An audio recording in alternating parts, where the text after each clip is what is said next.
Assalamualaikum warahmatullahi wabarakatuh. Perkenalkan, kami dari kelompok 2 kelas A Indralaya yang beranggotakan saya Atorika Laura Putri, saya Maima Lau, Saya Febriana Kamelia. Pada video kali ini akan dibahas mengenai materi pemisahan dan pemurnian protein.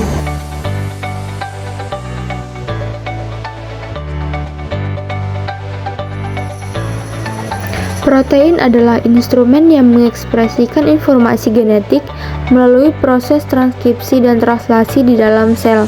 Protein merupakan makromolekul yang tersusun dari 20 jenis asam amino melalui ikatan peptida. Berdasarkan fungsi biologisnya, protein dibagi menjadi 7 golongan, yaitu enzim, protein transport, protein nutrien dan penyimpanan, protein kontraktil atau motil, protein struktural, protein pertahanan, dan protein pengatur. Pada sampel yang pertama yakni telur, di mana telur mengandung asam amino esensial berupa isoleucin, leucin, lisin, metionin plus cysteine, phenylalanin plus tyrosin, treonin, tryptophan, dan valin. Sampel yang kedua yaitu kacang tanah, di mana kacang tanah mengandung asam amino yaitu arginin, phenylalanine, histidin, isoleucin, leucin, lisin, metionin, tryptophan, dan valin.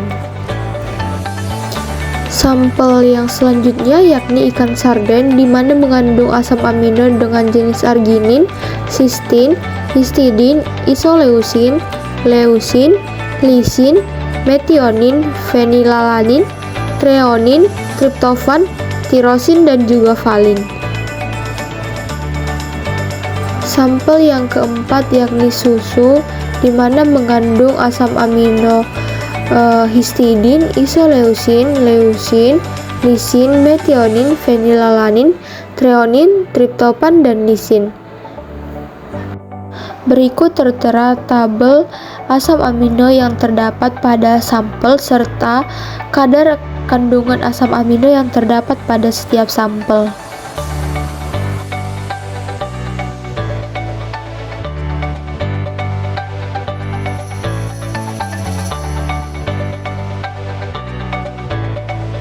Berikut merupakan teknik pemisahan dan pemurnian protein. Yang pertama yaitu dialisis, di mana protein dapat dipisahkan dari senyawa berdasarkan berat molekul yang ada di dalam ekstrak sel atau jaringan dengan proses dialisis. Molekul besar seperti protein ditahan di dalam kantong yang terbuat dari senyawa berpori yang sangat halus seperti selopan. Jadi, jika kantong yang mengandung ekstrak sel atau jaringan dimasukkan ke dalam air, molekul kecil di dalam ekstrak jaringan seperti garam akan melalui pori-pori, tetapi protein dengan berat molekul tinggi akan tertahan di dalam kantong. Teknik yang kedua yaitu kromatografi kolom, di mana kromatografi kolom ini merupakan metode yang digunakan untuk memurnikan bahan kimia tunggal dari campurannya. Keuntungan utama kromatografi kolom yaitu biaya yang rendah dan kemudahan membuang fasa diam yang telah digunakan. Kromatografi kolom preparatif klasik berupa tabung kaca dengan diameter antara 5 mm hingga 50 mm dengan panjang 5 cm hingga 1 meter dengan keran dan pengisi pada bagian bawah. Dua metode yang umum digunakan untuk preparasi kolom adalah metode kering dan juga metode basah. Pada kromatografi pertukaran ion yang berupa metode paling banyak digunakan untuk memisahkan, mengidentifikasi, dan menghitung jumlah tiap-tiap asam amino di dalam suatu campuran. Di metode ini juga memanfaatkan perbedaan dalam tingkah laku asam basa dari asam amino, tetapi terdapat faktor tambahan yang menyebabkan prosedur ini tidak efektif. Kolom kromatografi terdiri dari tabung panjang yang diisi oleh granular resin sintetik yang mengandung gugus bermuatan tetap. Resin dengan gugus anion tersebut disebut resin penukar ion. Resin dengan gugus kation disebut gugus penukar anion. Dalam bentuk kromatografi penukar ion yang paling sederhana, asam amino dapat dipisahkan pada kolom resin penukar kation. ada gel filtrasi yang merupakan pemisahan protein berdasarkan ukuran molekulnya.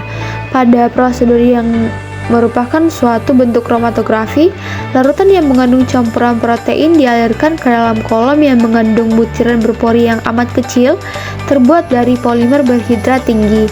Molekul protein yang lebih kecil dapat menembus ke dalam pori-pori butiran dan dikarenanya tertahan selama aliran ke bawah kolom, tetapi molekul protein besar tidak dapat menembus ke dalam butiran dan melewati kolom dengan lebih cepat.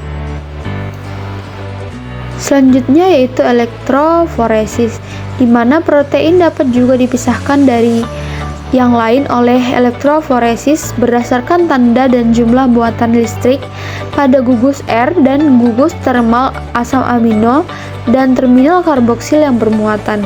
Seperti peptida sederhana, rantai polipeptida, protein mempunyai titik isoelektrik yang khas yang akan mencerminkan jumlah relatif gugus R, asam, dan basa.